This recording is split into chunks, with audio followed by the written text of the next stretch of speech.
April 2016 changed my life forever.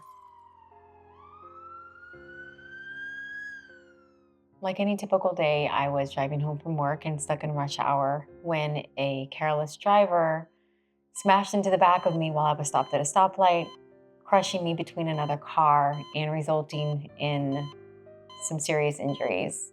It hit me pretty bad, so no pun intended, more than one.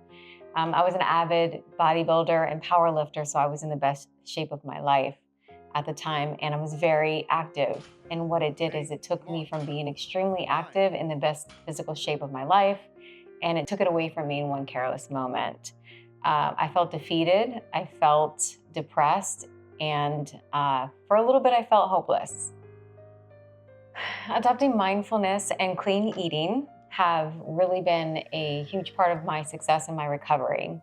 Mindfulness is a practice that teaches you to be in the moment and be present in the here and now. As human beings, we walk through life just existing and not having any direction. And after an accident like that, it can take that direction away. But through meditation, through deep breathing, and through eating healthy, which releases good endorphins, and for me as a former bodybuilder, helped kind of stave off any additional weight gain that I was seeing happening due to my limitations of the injuries. Since the accident, the way I exercise had to be adapted. My neck is now more fragile, and to lift heavier things over my head is more hazardous. Also, since the accident, I have discovered a lesion on my thyroid, which has affected my thyroid, thereby making higher cardio sessions the way to go for me. So more cardio sessions. My recovery takes longer, so I have to be careful about how I push myself when I do work out.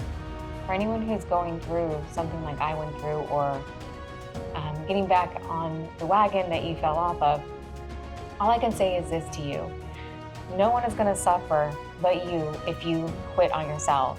You are the only one who benefits if you support yourself. So you have everything in the world to gain and everything to lose depending on your mindset. And if you choose to either bet on yourself or to give up, giving up and betting is an option, and it's one that you have the free will to make. Always choose yourself.